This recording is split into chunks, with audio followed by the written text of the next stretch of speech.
So we have settings. If we have a look at setup and a sync, we have sync in, sync out, Genlock. We have our tri cable out of the timecode out, and sync. So we have file storage and RED file format. Video is the SDI, resolution same as the input, and DMX-HD36. So I'm going to just create a random time of day, and then you can see that the start stop flag is red. It's time code, jam time of day, successful. After that jam, that time code and that time code are the same. So now we have the time code mode is free run because this is generating the time code, sending it to the camera. The sync out is 1080p 25. It's sending the time code down this BNC, the white one, and the sync. Now you can't see that well. The sync is out on the bottom, and there's no time. There's no offset for the file. And you can see we have time code, gen, and sync all lit up green.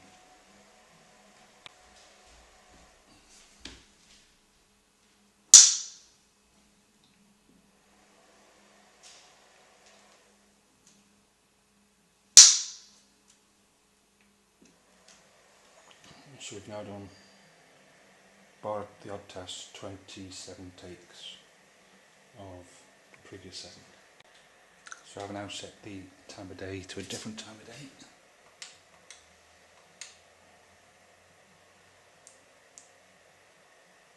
And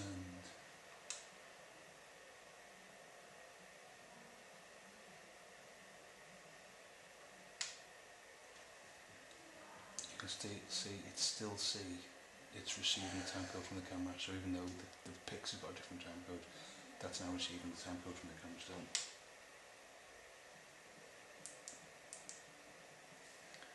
So even though I changed the time, it's still getting that same time code.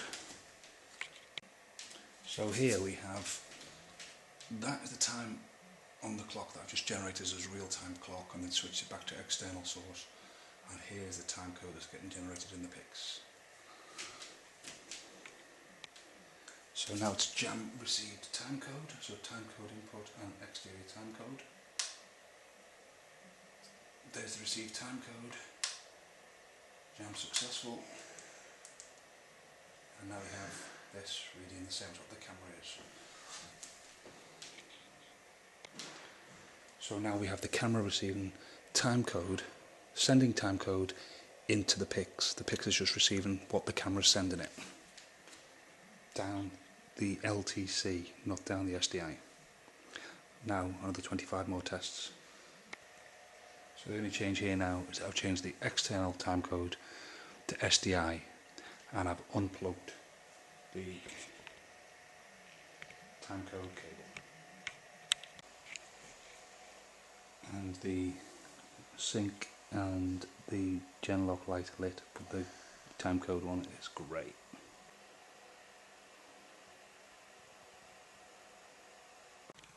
So here we have all the clips, and the clips here are the RED files, and these are the PIX files. So now I'm just going to overlay them on top of them. So now we have the REDs on top of the PIXs. I'm now going to go through and synchronize every clip via timecode. So here we have clip 1, which is the RED, and the PIX clip, and they've got the same metadata. So now, going to synchronize them together.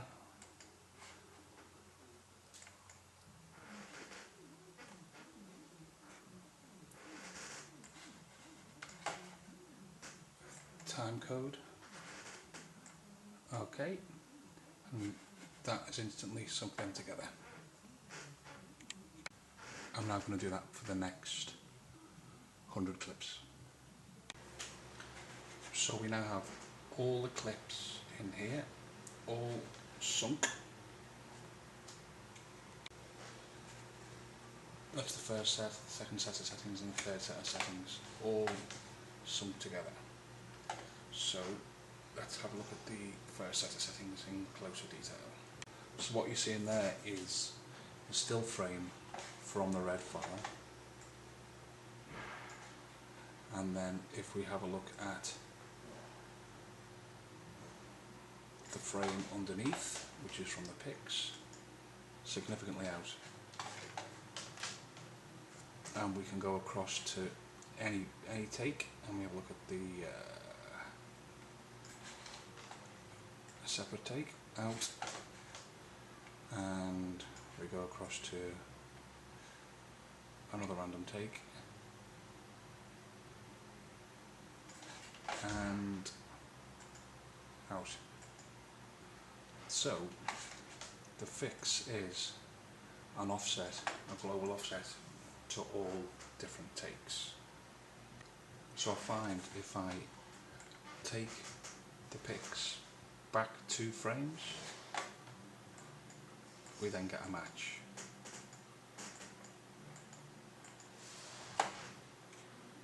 So the next thing is to take this whole clip here, whole set of clips, and apply that 2 frame offset.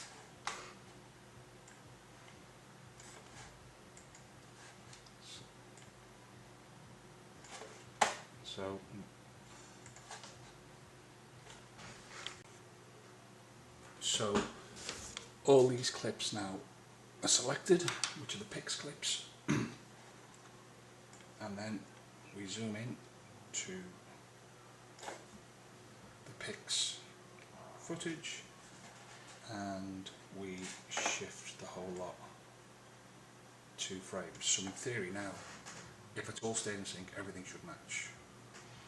So after applying that offset, we look at this clip and it matches. We go to the next clip,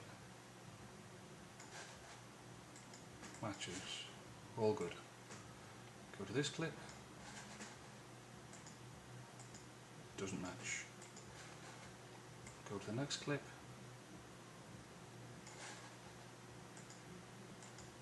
doesn't match. Go to the next clip,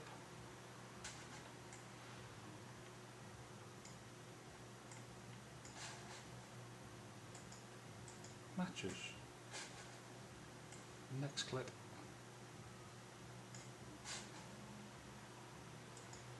matches, and so on. So you can see that that 2 frame offset has worked for a lot of stuff, but then that one is a 3 frame offset. That one doesn't match. So now looking at the second set of clips, you can see again straight off with the timecode match, doesn't match. That's the pics, that's the red, doesn't match. Red, pics, don't match. So we find out what the offset is and apply that. So what we do now is we select all the red footage and we shift it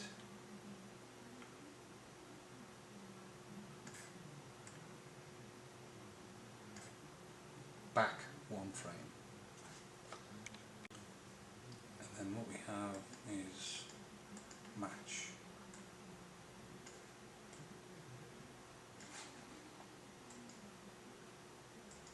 Match.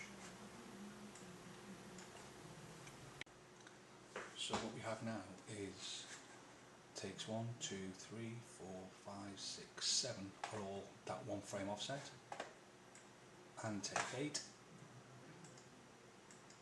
is out. Take 9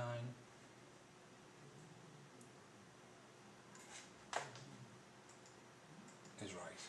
So take 8 is out.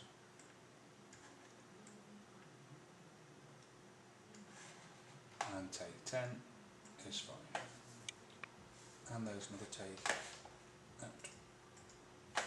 from that same second test. So that's another one out.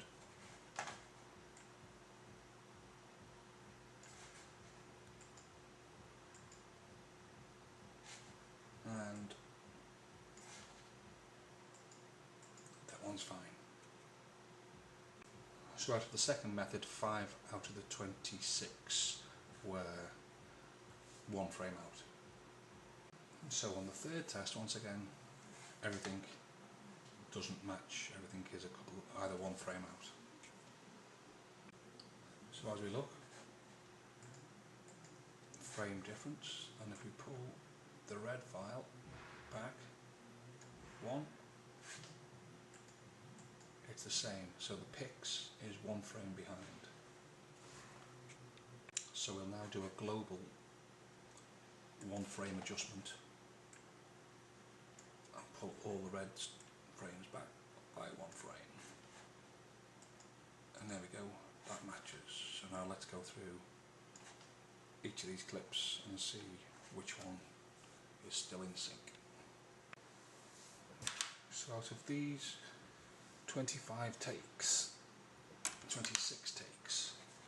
there's still one that is out of sync.